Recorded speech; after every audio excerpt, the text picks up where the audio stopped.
Hola, ¿qué tal amigos? Estamos aquí en Paradojas Reconciliadas, otra semana más aquí de las conversaciones con Gloria. ¿Cómo estás, Gloria? Hola Gabriel, buenas tardes. Muy bien, muchas gracias. Como siempre, muy contenta y aquí disfrutando ya casi del fin de semana, ¿no? Estamos ya a punto de empezar. Entonces, muy bien, muchas gracias. ¿Tú cómo estás? Pues bien, también, sí, hombre, ya es fin de semana, que ayer no pudimos grabar, pero bueno, ya estamos aquí, ¿no? Sí, es que ya se acerca la primavera, ahora sí, entonces ya. Ya estamos a punto. Sí. Eh, pues bueno, esta semana nos vamos a ver un poco conspiranoicos, ¿verdad? Ajá. Y vamos a hablar un poco de historias alternas a lo que siempre nos han dicho. Porque, bueno, no sé tú qué opines, Gloria, pero si hay fake news, ¿no? Actualmente, pues puede haber fake history, ¿no? También. Ah, no, me queda claro, ¿eh? O sea, yo como en alguna vez lo escuché en las clases de historia, ¿no? Dicen que la historia la escribe el vencedor.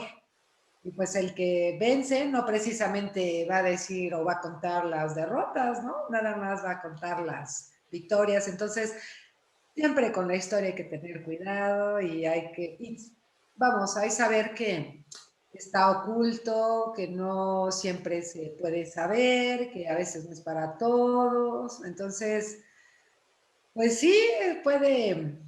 Yo siempre, bueno, no siempre, pero desde hace mucho tiempo pienso que es muy importante como que leer de diferentes fuentes que se contrapongan y de eso sacar nuestra propia conclusión. Claro. Sí, Sí. y al final, mira, la verdad es que yo como lo leí alguna vez, ¿no? Que decía algún autor, bueno, es que nunca vas a poder decir fue así, no No. estuviste ahí para verlo, ¿no? O sea, podrás decir en el libro fulano dicen esto, los manuscritos del Mar Muerto dicen esta otra cosa, pero realmente cómo fue, quién sabe, ¿no? No, y fíjate que ahora que mencionas eso, por ejemplo, hay una parte bueno, de la escritura y eso se estudia mucho en diseño, en la parte de diseño editorial, es como la historia del diseño editorial. Y cuando se crearon bueno, las Biblias, ¿no? Antes de que se creara la imprenta, más bien antes de que se retomara el invento de la imprenta, porque la imprenta ya tenía mucho tiempo de existir, pero los monjes copiaban, ¿no? Los textos bíblicos, pero no sabían leer. O sea, ellos nada más copiaban porque esa era su función, estaban en el scriptorum, como se conocía en esa época, eran los que copiaban los textos sagrados, pero ellos no sabían y no sabían escribir y nada más iban, pues la verdad que un poco como calcando, ¿no? Lo que veían. Y por otro lado, pues la historia de la escritura, y hay que, o sea, puntualizarlo mucho y lo puede la gente investigar en cualquier libro de diseño gráfico, de diseño editorial. Las palabras antes no se separaban, o sea, se escribía todo el renglón de corrido. Sí, ¿Y eso qué pasa? O sea, ¿eso qué hace? Que una palabra puede cambiar de significado si le pones o le quitas una letra, ¿eh? O sea, ya deja tú la coma o el punto. Simplemente quitándole, poniéndole una letra a una palabra, le puedes cambiar completamente el significado. Entonces, digo, hay que ver también que los escritos antiguos se escribían muy diferente a como actualmente lo vemos. El lenguaje es algo que se va transformando conforme se va transformando la historia del ser humano. Entonces, lo que para nosotros ahora es lo correcto, pues en un futuro tal vez sí no. O sea, la verdad es que luego la gente es muy, voy a aprovechar para hacer mi comentario. Hay gente muy dogmática con la ortografía, ¿no? Y como muy esto se escribe así, la coma acá, el acento acá. Pero bueno, si una persona del siglo, ya no del 16 o 15, ¿no? O sea, una persona del siglo XVIII aparece ahora, va a decir que todos hablamos mal, porque el lenguaje se transforma. El lenguaje en realidad se considera que es un ente vivo, ¿no? Entonces, ya de ahí, o sea, toda la información que se pierde o que se cambia, se confunde, y a eso, échale que muchos de lo que se escribió, que se copió, pues la gente que lo copiaba no sabía leer ni escribir, nada más lo copiaba, ¿no? Sí, ahora que lo dices, sí recuerdo efectivamente haber visto escritos así como, no sé, del siglo, ¿qué te gusta? 10, 11, ¿no? Después de Cristo, y así todo de corridito, que no sabe ni dónde empieza una y dónde termina la otra. Bueno, simplemente aquí en México yo recuerdo haber ido a un monasterio, no me acuerdo, no me acuerdo bien el nombre del lugar, donde, pues de hecho estaba así, estaba el patio del monasterio y alrededor del patio venía una inscripción en latín, pero pues efectivamente no sabías dónde terminaba uno y empezaba el otro, ¿no? Dónde terminaba una palabra y empezaba la otra. No recuerdo el lugar, muy bonito, por cierto. Yo estaba ahí feliz tratando de descifrar qué decían, ¿no? En latín, tratando de hallarle sentido. Es que la verdad es que por eso te digo, o sea, ahora la gente es como muy, yo creo que la gente es muy dogmática, ¿no? Hasta con el lenguaje, ¿no? Esto es así, y el que no sabe escribir y tal, pero vamos, eso es como muy contemporáneo. Antes la gente lo tomaba más ligero y bueno, en realidad tan lo tomaron a la ligera que pues antes todo el mundo hablaba, creo que latín y griego, y ahora ya pues estamos hablando español, ¿no? O sea, digo, en realidad, y mira, si tú lees un texto de la colonia, o sea, textos de estos que escribió este fraile, no me acuerdo cómo se llama ahorita, el fraile este, o sea, si tú lo lees en original ni le entiendes. Y eso No, es claro, lo correcto. Entonces, o sea, como que luego, pues sí, claro, hay que tener buena ortografía. Yo no digo que con eso la gente no escriba bien, pero a lo que voy es que tampoco podemos ser tan estrictos porque el lenguaje y la forma de escribir y la forma de las letras ha cambiado a lo largo de la historia. O sea, la verdad es que por algo en la prepa se estudian, ¿no? Etimologías, ¿no? claro, Precisamente por toda esta transformación que ha sufrido el lenguaje. Entonces, en definitiva, para mí, ¿eh? O sea, lo que fue es que nadie lo sabe. claro, Porque, o sea, vamos, hubo un momento en la época en que todo el saber, por lo menos de Occidente, estaba en manos de los monjes, de los sacerdotes. La gente no sabía ni leer ni escribir. O sea, lo que le decía el monje o el sacerdote, pues eso era lo que es, ¿no? Muy pocos sabían leer y escribir, muy pocos sabían, pues, qué era lo que en verdad estaba diciendo eso. Entonces, digo, igual lo veían, no le entendían y ellos, si aprendieron a escribir, igual escribieron su propia versión, a saber, ¿no? Pero, regresando a nuestro tema, el saber siempre se hace presente en el momento adecuado, claro. porque eso es lo importante, ¿no? O sea, cuando el saber necesita ser conocido, de alguna forma aparece, ¿no? Que es lo que vamos a ver el día de hoy, ¿no? Estas teorías alternativas. Las teorías alternativas, claro. Bueno, pues aquí vamos a hablar hoy un poco de los juanistas, ¿no?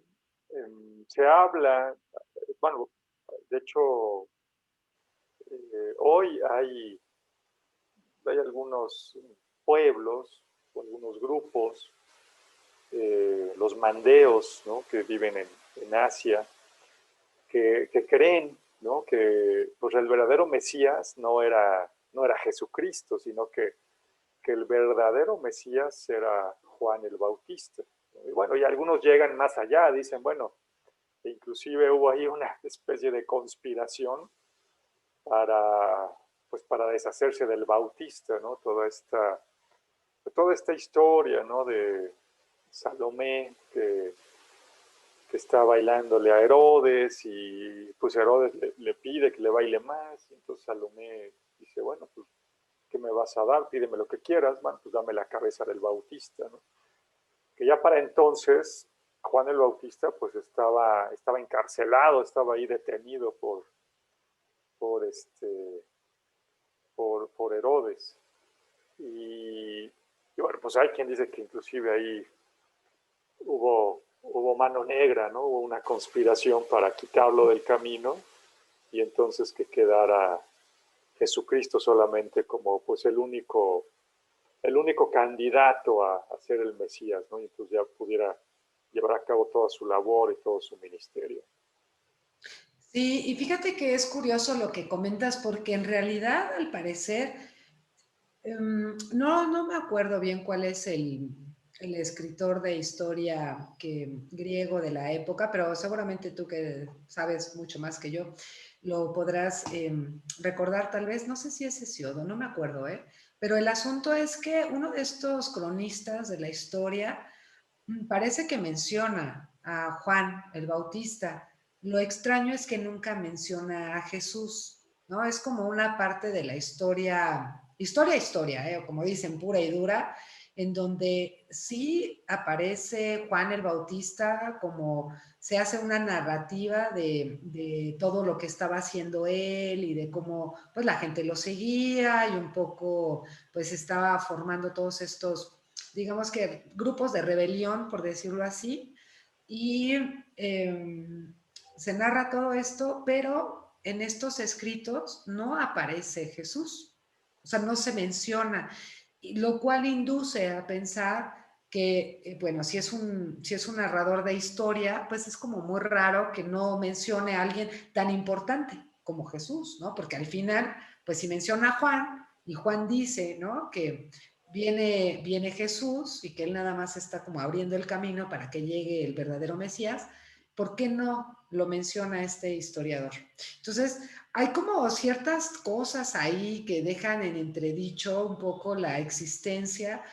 Digo, esto es independiente de nuestra religión, ¿no? Digo, hay quien luego se ofende mucho por este tipo de comentarios y hay que aclarar que no se trata de ofender, sino nada más de ampliar las perspectivas, ¿no? Del saber, sin tener que poner el dedo en la llaga, como dicen, ocupando la frase.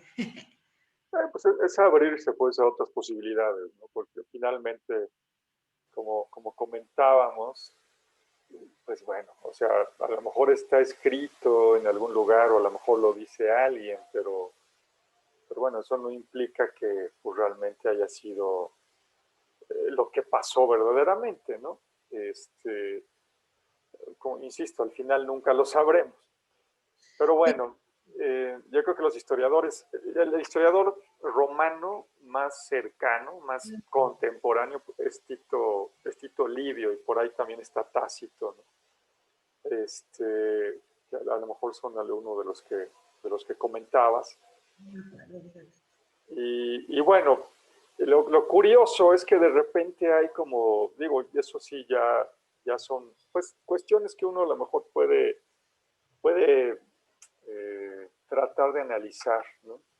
Hay de repente, y ahí sí tú sabes bastante, Gloria, de repente hay como ciertos símbolos, ¿no? Ciertas señales, por ejemplo, en el arte del Renacimiento, bueno, hay, había muchos pintores que definitivamente no estaban de acuerdo con la iglesia, ¿no?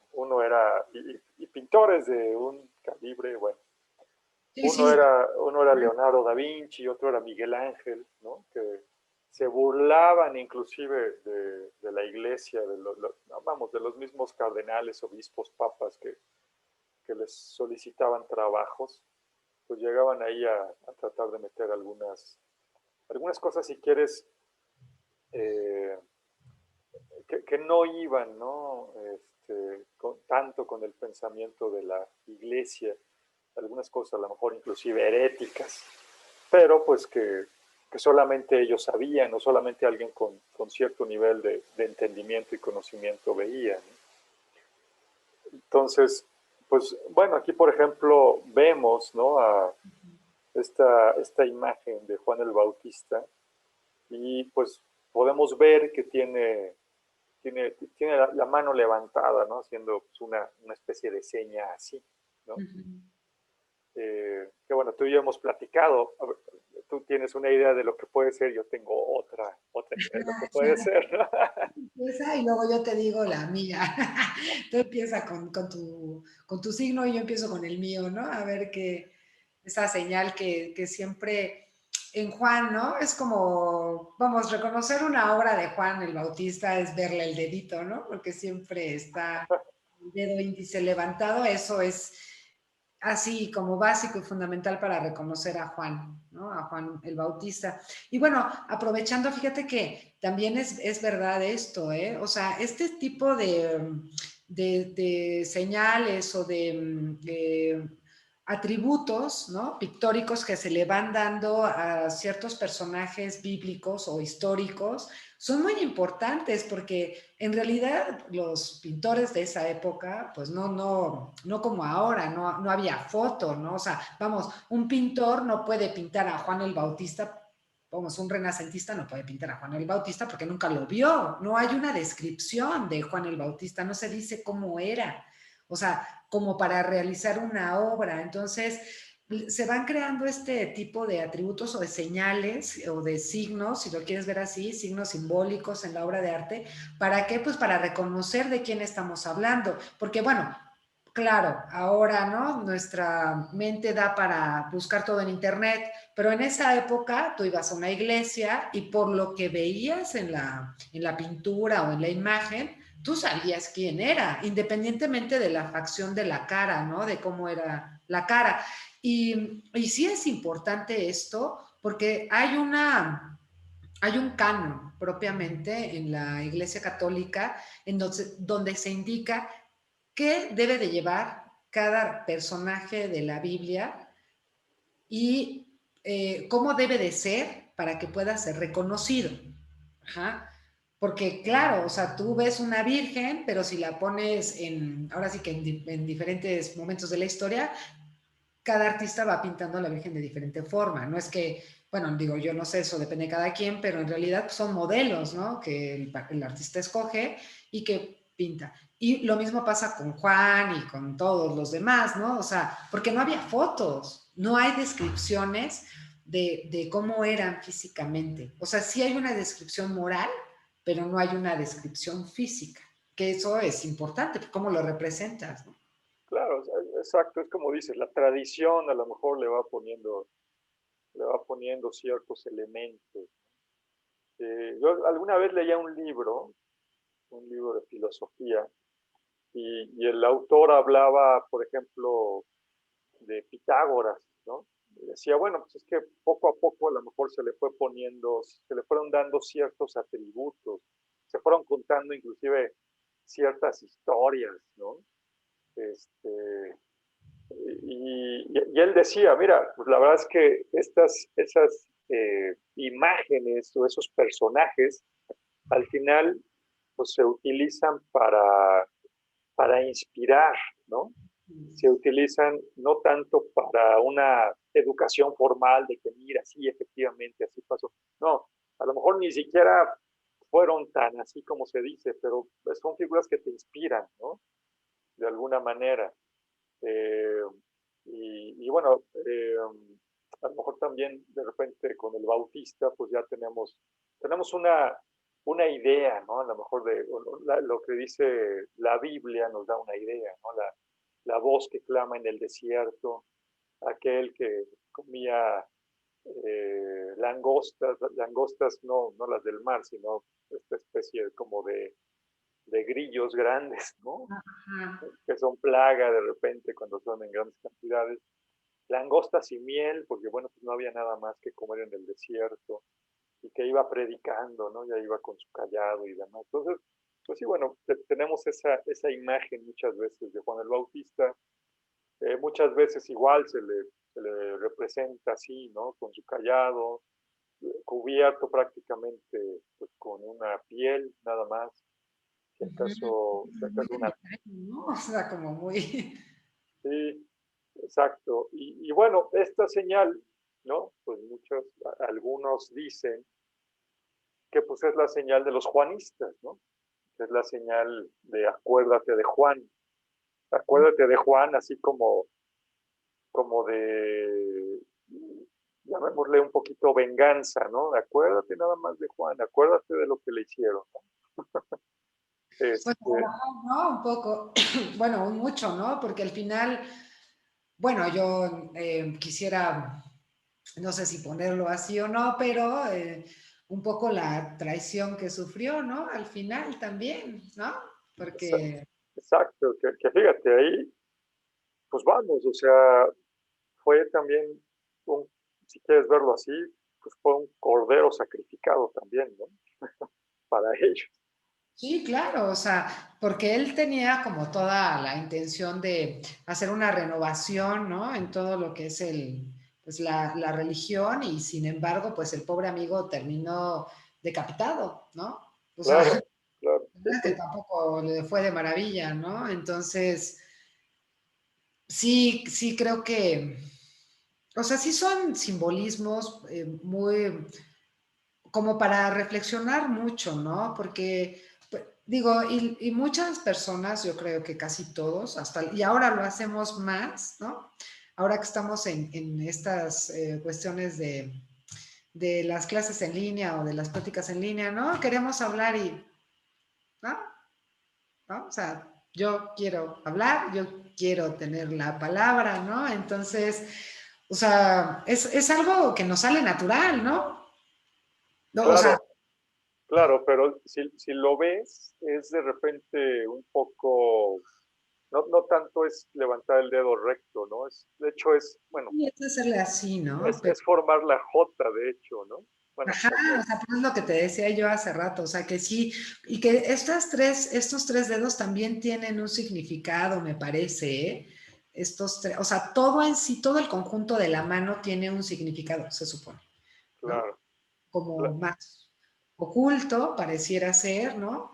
Y que, pues, de alguna manera los pintores, ¿no? A lo largo de la historia lo han ido plasmando por algo, ¿no? O sea, porque no, hay como muchos personajes, ¿no? O sea, hay muchos personajes en la Biblia, ¿no? Independientemente, vamos a ponerlo así de si existieron o no, vamos a dejar eso, ¿no? Simplemente hay, ¿cuántos? Miles, ¿no? Y pues de esos, como que hay representaciones que son más continuas, más repetitivas, como que podemos ver en casi todas, en casi todos los pintores, ¿no? O sea, como que hay unos que son más importantes que otros y eso debe de tener una razón. claro. Aquí digo, aquí ya lo vemos pues tal vez más claro, ¿no? Ahí está La la, J.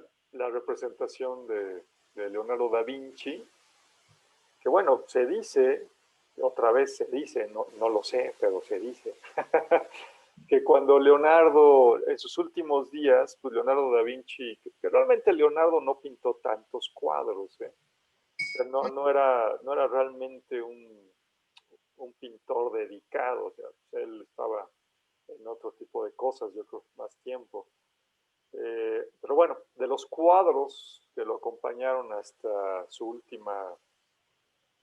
la última habitación, la última casa que tuvo, ¿no? Pues uno era la Mona Lisa, la Gioconda, Ujú. y otro era este, ¿no? El retrato de Juan el Bautista.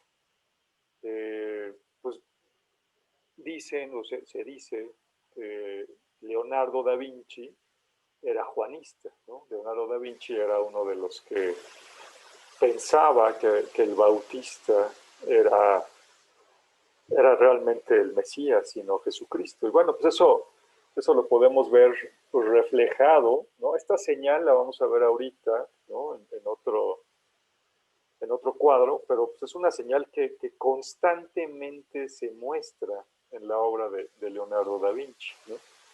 Así es. Aquí, bueno, pues vamos otra vez a un Juan tal vez pues muy más joven, ¿no? Que en el cuadro anterior, y bueno, haciendo ahora sin dejar lugar a dudas, pues haciendo esta misma señal, ¿no? Que veíamos Así es, en el así video. es.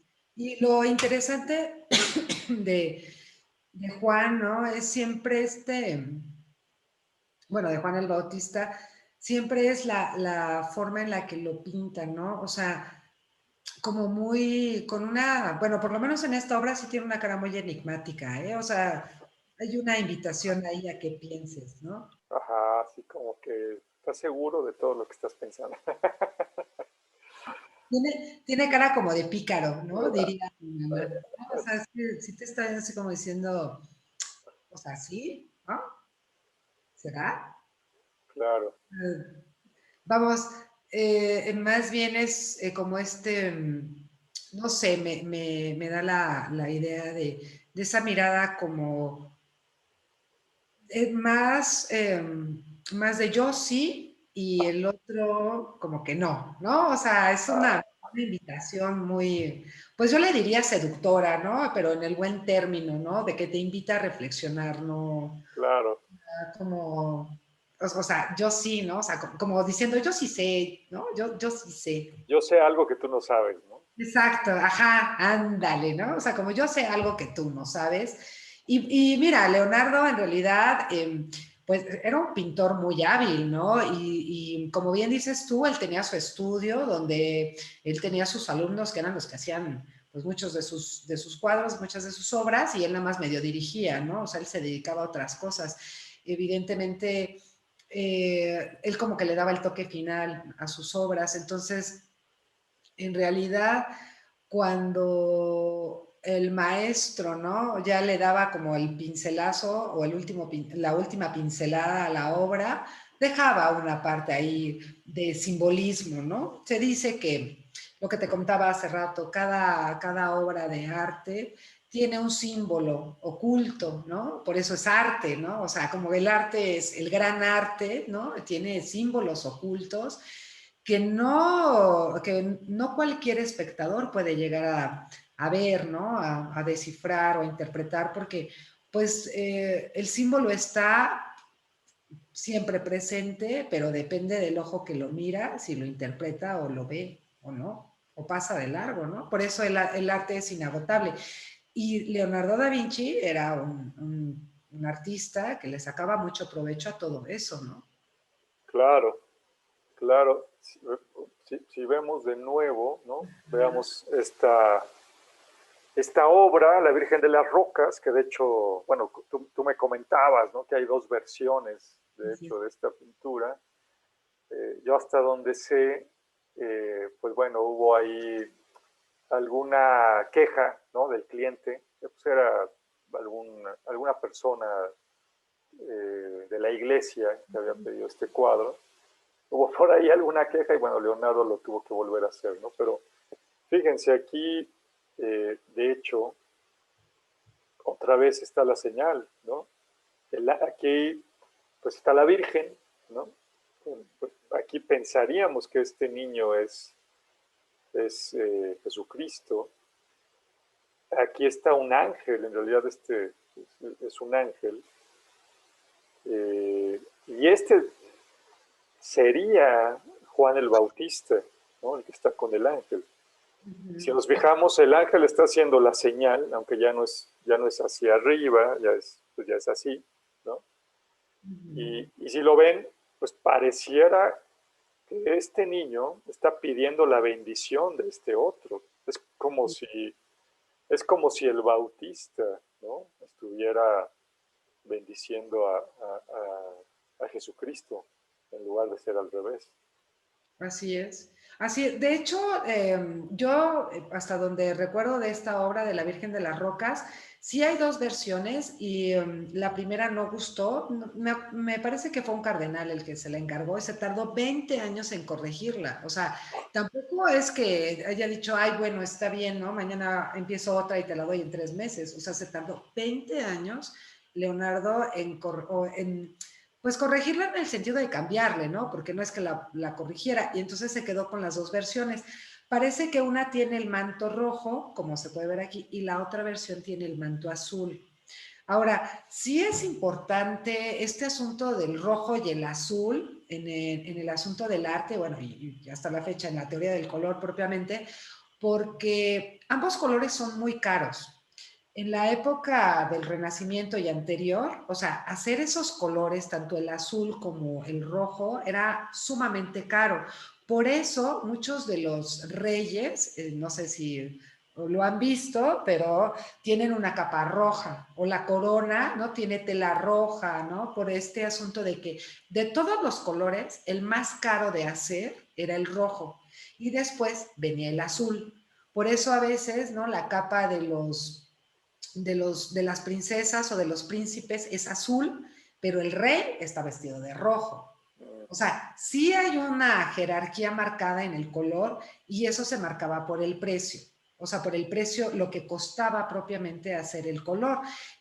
Ahora, ¿no? Ya podemos ir a comprar toda la gama de colores que nosotros queramos, pero en esa época, pues el pintor hacía sus propios colores, o sea, el pintor, de hecho se dice que muchos pintores eran alquimistas porque hacían sus propios colores y conocían cómo se podía ahora sí que transmutar el color de un tono a otro, ocupando pues los metales y los insectos y como muchas de estas cosas. Por ejemplo, el rojo pues se hacía de la chinchilla, ¿no? De la cochinilla. Entonces tenían que ocupar muchas insectitos feitos, los aplastaban, bueno, no están feitos, pues sí, un poquito sí. Y salía el color rojo, claro, por eso es muy caro, ¿no? El azul se hacía, me parece que del lapislázuli, que también que es una piedra, o sea, pero sí había un proceso químico para poder hacer estos colores, el verde, todo, o sea, no era tan sencillo como ahora. Y eso tiene un valor además oculto, ¿no? Propiamente es un simbolismo, porque, o sea, ¿por qué uno rojo y otro azul? Le pudo haber puesto otro color, ¿no? Claro, le puedo haber puesto verde o anaranjado. No, claro, pero el rojo es, o sea, vamos, dentro de la historia del color, el rojo siempre ha sido el color más caro. Por Claro, eso los reyes tienen sus capas, estas enormes, largas, rojas. claro. Bueno, y si nos vamos a otra pintura, por ejemplo, eh, vemos, ¿no? Aquí están, curiosamente, eh, están eh, estos reyes magos adorando al niño al frente. Bueno, este cuadro de por sí es un poco complejo, ¿no? Porque si lo ven bien, si lo vamos analizando, bueno, pues aquí están al frente estos reyes magos, que aparte están así como no acabados, ¿no? Hay estas personas que están aquí alrededor de este árbol, celebrando o viendo al árbol, ¿no? Pero el árbol es el centro. Está por acá, pues, esta especie de escalera con un personaje por acá arriba, y al fondo hay como una batalla con unos caballos. O sea, es una cosa, porque tiene muchísimos elementos, ¿no? O sea, de ahí no sé si Leonardo no quería acabarlo, quería extenderlo. Se supone que es la adoración de los magos, ¿no? Se supone que el motivo principal es pero bueno, Pero al final no. al final hay muchos elementos, ¿no? Y fíjate que así, bueno, voy a hablar ahora sí que un poco al aire, pero sí, casi todas estas, bueno, no todas, casi todas tienen una sección áurea o tienen un caracol en la forma de la constitución, en la composición de la obra. Y así hombre, sería cosa de hacer bien el estudio, pero así sin temor casi a equivocarme, esta obra tiene un caracol áureo, o sea, sí se puede ver el inicio del caracol, en donde está la raíz del árbol, entre, no sé si alcances a ver, pero ahí entre la cabeza de lo que sería la Virgen, ándale, un Ah, poquito ahí, por ejemplo, un poquito como por ahí, si tú le haces un caracol, claro, o sea, te vas a dar cuenta que esa es la lectura de la obra. Es una forma de hacer una composición pictórica. Digo, hay muchas retículas que se conocen en diseño o en pintura, son retículas, pero si tú lo ves, y eso, este reconocimiento, por ejemplo, del caracol, te puede dar una lectura un poco más, digamos que viable, si se quiere ver así, de lo que significa la obra, ¿no? O sea, por ejemplo, en una de las obras de Leonardo sí se ocupa el triángulo, o sea, el triángulo equilátero con la punta hacia arriba, evidentemente. O sea, él sí ocupaba mucho este tipo de estructuras de composición, porque eso también significa. O sea, eso también tiene un significado que, que no nos damos cuenta, pero la retícula va a guiar la lectura de la obra, ¿no? ay, Sí, Perdón, ya me estoy aquí, está volviendo loco aquí mi máquina. Ah, era la automática, ¿no? Sí, está que hay como algo automático. Entonces, sí se puede ver en esta obra cómo va el recorrido como de caracol, porque donde empieza el árbol, donde está la raíz, es como un punto muy hacia el frente, ¿no? O sea, Claro, como que te lo acerca y como tú haces el recorrido y ves que se aleja lo de atrás. O sea, vamos, está en el mismo óleo, no puede haber cerca lejos, así tan, es una ilusión óptica, pero está muy bien lograda, ¿no? O sea, porque si tú la ves en su totalidad, si ves que es, ahora sí como Plaza Sésamo, cerca, lejos, ¿no? O sea, está, claro. Cerca y ajá, lejos.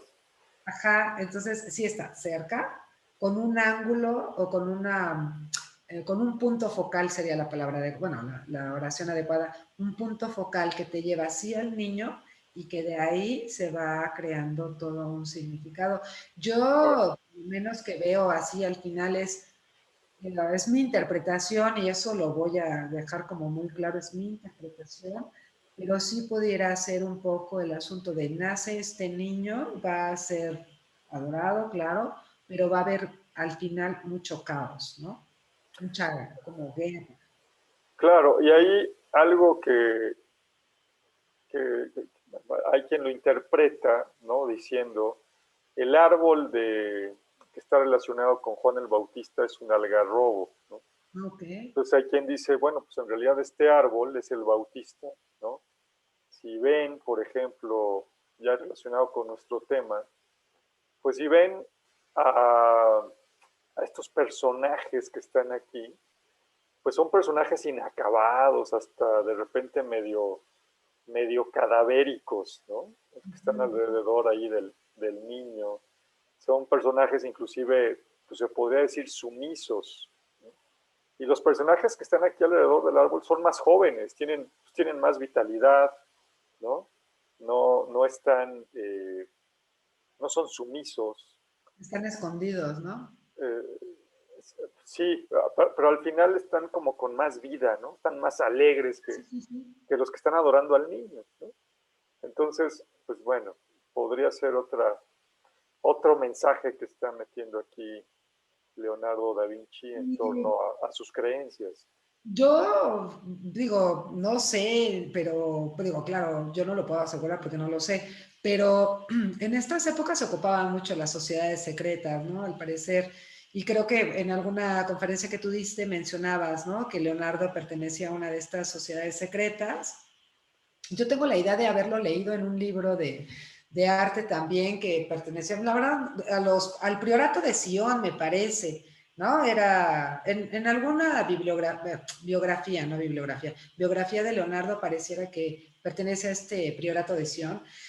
Y digo, a lo que voy con esto es, o sea, hay siempre una pantalla, o sea, una impresión, un velo que no todo el mundo puede traspasar y que cuando lo traspasas vas a encontrar como un mundo diferente, ¿no? Así como lo podría yo interpretar pensando, ¿no? O sea, como la gente puede creer todo esto, pero en realidad hay algo más, ¿no?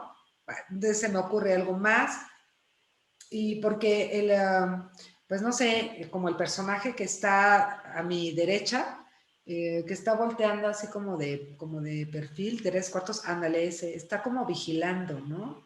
Claro, Como vigilante, y estos que están después de él, ¿no? Como más, o sea, como en otra dimensión, por decirlo así, o sea, están en otro tema que no tiene nada que ver con el primer plano de la obra, ¿no?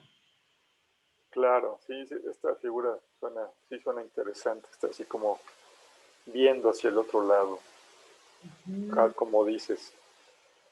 Y, y bueno, pues ya para no dejar, ¿verdad? Para no dejar fuera, pues tenemos también esta cuestión de la última cena, ¿no? Que esta sí pues, se ha hablado mucho, eh, desde el tema, ¿no? Donde se dice que, pues, bueno, se supone que este personaje de aquí es Juan, y bueno, porque tiene todas las características de una mujer, ¿no? Si lo ven, fíjense que uno de los apóstoles, ¿qué señal está haciendo, no? La de Juan. La de Juan, y está como, de alguna manera, pues no se ve muy amable, ¿no? Es como, pudiera ser un poco amenazador este, hacia Jesús. Ahí está otra vez la señal, ¿no? O sea, ahí está otra vez la señal de Leonardo. A mí me recuerda un poco esto de Jano, ¿no? O sea, de los dos rostros, de el joven y el viejo propiamente, ¿no? El pasado y el futuro, y cómo está en medio Jesús, ¿no? En todo caso, está entre el joven, el viejo, Jesús, y bueno, ¿no? O sea, siempre la expresión de los que rodean a Jesús es muy extraña. Cuando lo vemos en los cuadros de Leonardo da Vinci, ¿no? Es como, Claro, o sea, yo entiendo que es la última cena, sí, pero pues no sé, yo como te comentaba hace rato, es como muy raro porque esta última cena, pues no tiene, no tiene copas, ¿no? O sea, no tiene como ciertas partes esenciales de lo que se supone que es la última cena, ¿no? Por ejemplo. claro. Entonces, es interesante. Y te digo, mira, un poco regresando al color, yo, vamos, honestamente no creo que en esa época, en la época de Jesús, voy a hacer la aclaración, existiera el color rosa, porque el rosa es como el rojo lavado, ¿no? O sea, el rojo combinado con blanco. Y sin embargo, ya Leonardo le da la interpretación a Juan de un color rosa, ¿no? Como se ve como carnoso rosa, ¿no? Muy como femenino, por decirlo así, ¿no? Claro, sí, también, pues, sí, exacto. Que de hecho podría ser de alguna manera la contraparte, ¿no? También, pues Juan, ya no sabemos si es Juan o no, pero Juan está vestido de azul y rosa Ajá. y Jesús está de azul y rojo, ¿no? Es como, se podría ver como el complemento. Y fíjate también qué interesante aquí, donde está, pues pareciera que este es Pedro, ¿no? Uh-huh. Fíjate cómo tiene aquí un cuchillo. Aquí hay un cuchillo. Sí, sí, eso lo veo, sí, sí, sí. Es un cuchillo. Aquí este otro apóstol está espantado, ¿no? Está sorprendido. Y está Y haciendo una señal a Juan como, ¿no? Como de... oh, te voy a dar, te voy a... Exacto. Entonces, pues bueno, hay mucho simbolismo, ¿no? Hay también, y eso, bueno, eso ya sale en algunos libros gnósticos, donde se habla, por ejemplo, pues de que María Magdalena era la favorita realmente de Jesús. Hay un libro, hay un libro gnóstico que se llama Pistis Sofía, ¿no? Donde, pues básicamente lo que sucede es que Jesús regresa, ¿no? O sea, una vez que resucita, va al cielo y regresa y busca a sus discípulos.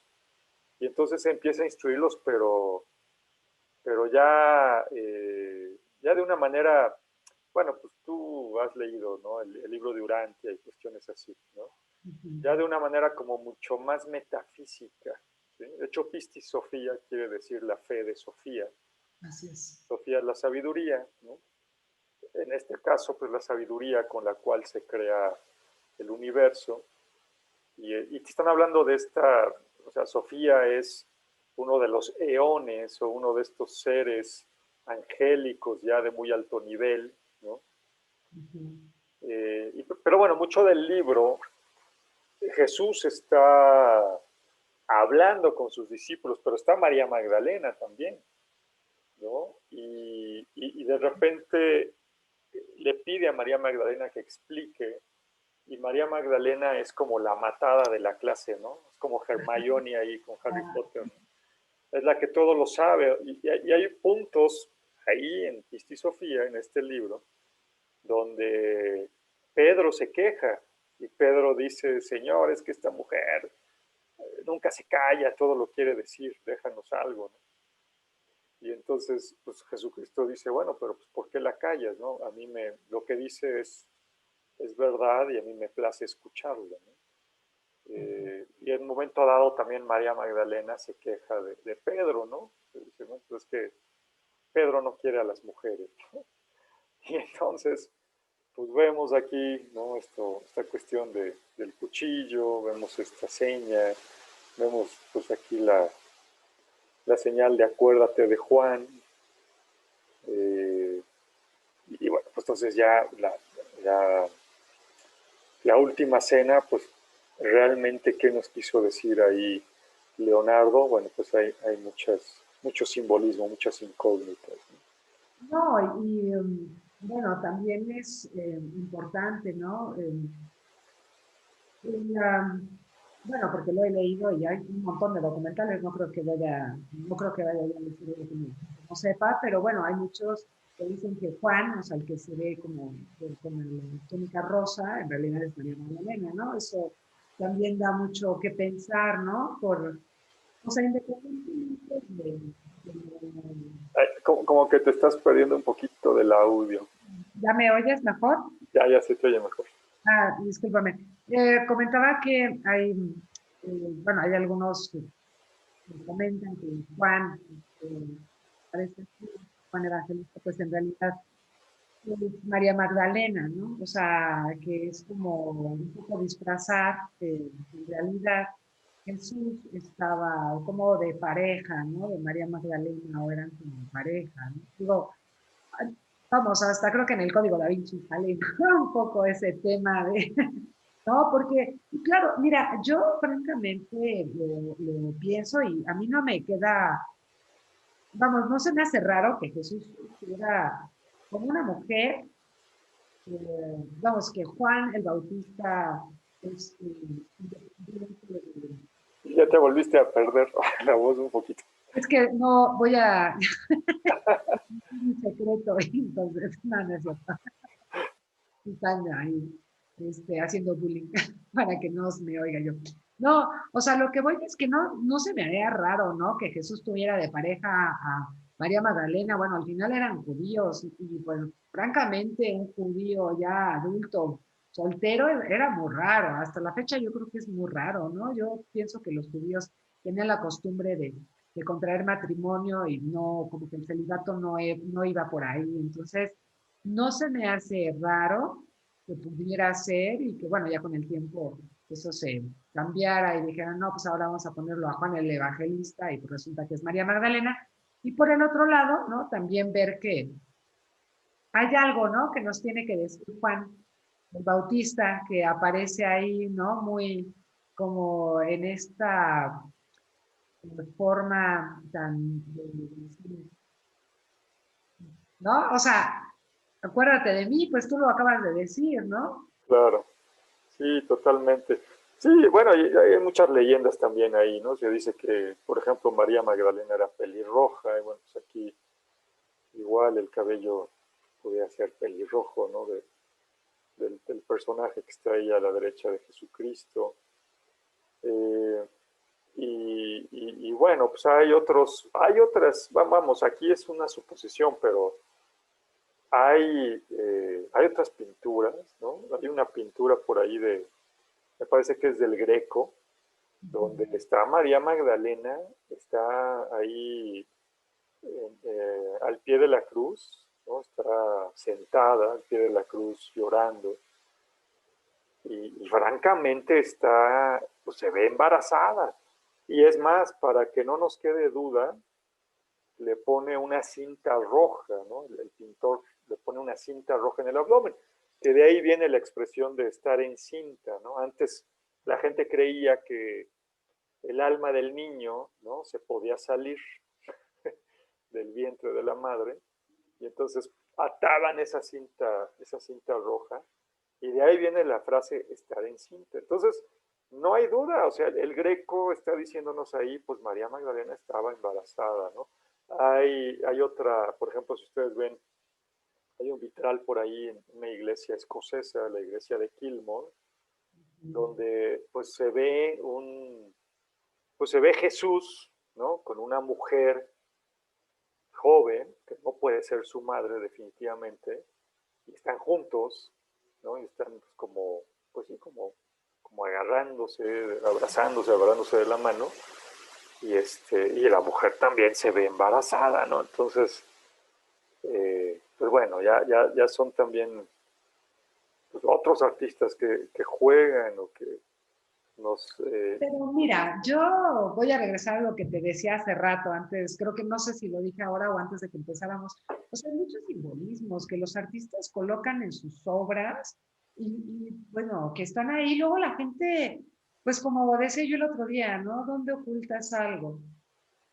Pues a claro, la de todo, ¿no? Pues claro. es sencillo de ocultar algo, pues es que todo el mundo lo vea y ahí pasa de largo, ¿no? Entonces, a mí no me, vamos, es que a mí sí me haría hasta mucho más sentido y un poco aterrizando más esta parte humana de Jesús, pues que tuviera pues una pareja, ¿no? O sea, vamos, conociendo que era judío y todo el asunto, es como muy raro que un judío de 30 años ande con su mamá, digo, no sé, no soy muy conocedora de la religión judía, pero sí puedo pensar que sería raro que un hombre de 30 años anduviera con su mamá y toda la pandilla, ¿no? O sea, ahí en la pues es que como que no queda claro. En cambio, un hombre de 30 años, ¿no? Que esté con su esposa o con su pareja, pues a mí me hace más sentido, ¿no? No, espero no estar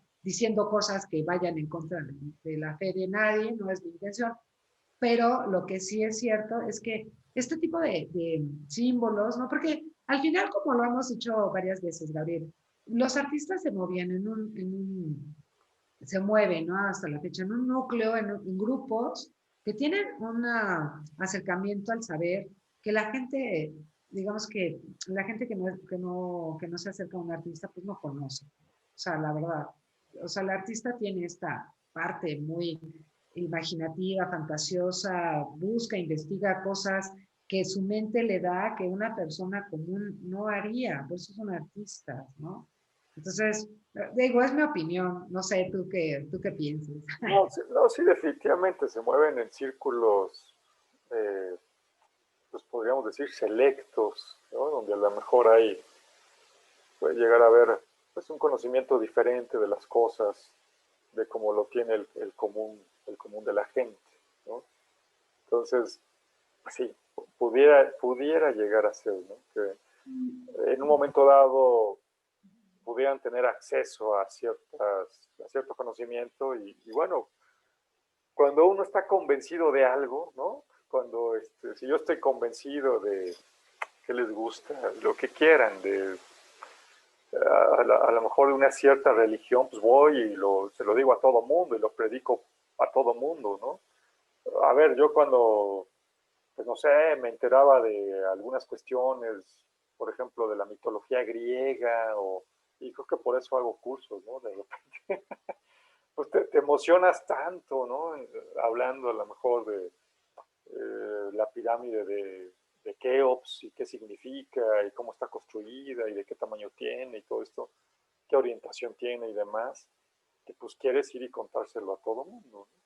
Claro, ahorita pues podemos hablar más libremente, ¿no? Eh, Digo, hay censura, ¿no? Pero bueno, hay censura más sutil. Pero pues en aquella época, si tú no ibas de acuerdo a las creencias de la iglesia, te tachaban de hereje y te quemaban. Sí, Entonces, no, o sea, ahora, digo, más allá de que alguien te saque la lengua, pues no pasa, ¿no? O sea, digo, la verdad que no pasa nada, pero en esa época, o sea, la vida peligraba. La verdad es que yo tengo entendido que, por ejemplo, Leonardo da Vinci sí estuvo como muy poco de que también pues le hicieran un juicio, ¿no? O sea, por su estilo de vida. O sea, la verdad que, bueno, ahora nosotros tenemos muy al gran maestro Leonardo da Vinci, pero en su época, digo, sí, era un gran artista, eso no se le quita, pero también tenía unas manías un poco raras, ¿no? Para esa época y, bueno, evidentemente pues, lo ocultaban porque, pues, era un artista, ¿no? Al final él tenía todo esta forma de pintar, ¿no? Que pues muy pocos tienen o tenemos, ¿no? Y bueno, mira, también hay una cosa, independiente, bueno, más bien no es independiente, va muy de la mano con lo que el artista piensa y lo va a representar en su obra. O sea, eso, eh, vamos, si yo, por ejemplo, te digo a ti y a alguna otra persona, hagan una, no sé, un paisaje, tú lo vas a representar como tú crees que es el paisaje y la otra persona lo va a representar de otra forma. Y eso tiene una particularidad, o sea, digo, yo no soy psicóloga, pero sí sé que, por ejemplo, los psicólogos analizan mucho el tipo de dibujo que haces, pues porque tú estás ahí dejando fluir tu fantasía, tu imaginación, y eso significa algo de ti, ¿no? O sea, un artista como Leonardo, y colocar todo eso nada más porque así se me ocurrió, la verdad yo lo veo muy lejano. O sea, no, vamos, es que no pasa.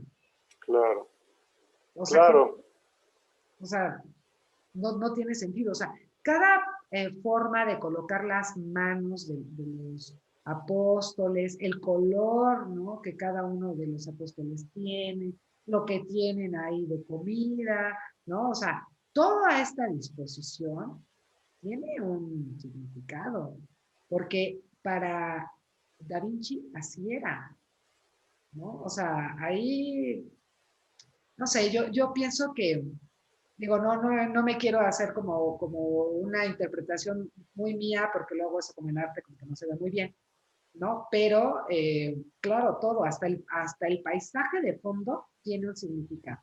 claro, Que se está- completamente, completamente. Pues muy bien, pues bueno, vamos llegando ya al final de esta, de esta emisión. Y bueno, pues es algo que queremos dejarles a a los que nos escuchan, a quienes nos acompañan. Pues bueno, al final es un tema de uno mismo analizarlo, verlo y bueno, pues ya a lo mejor llegar a alguna conclusión, ¿no? Pero bueno, son temas interesantes, son temas que a mí, me imagino que a ti también, Gloria, a mí me apasiona mucho esta cuestión de los posibles, el simbolismo, ¿no? Y los mensajes que pudiera haber en las pinturas, ¿no?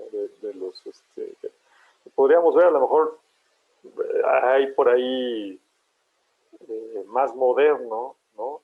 Vamos, ni siquiera era, era pintor en sí, pero pues hay una pintura de Jean Cocteau, ya estamos hablando de la década de los 60, ¿no? Del siglo pasado, donde hay un Cristo, bueno, ahí tiene un simbolismo muy interesante, ¿no? Ya lo podremos ver en su momento, pero pues hasta la fecha sigue, ¿no? Hasta Y la fecha sigue.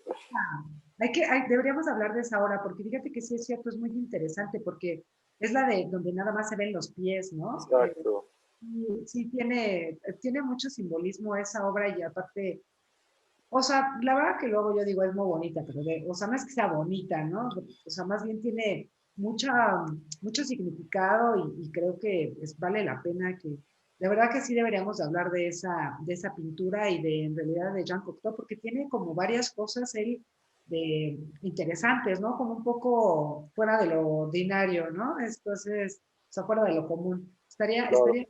Y Sí, bueno, pero antes de que nos vayamos, Gabriel, no nos has dicho quiénes son los panistas.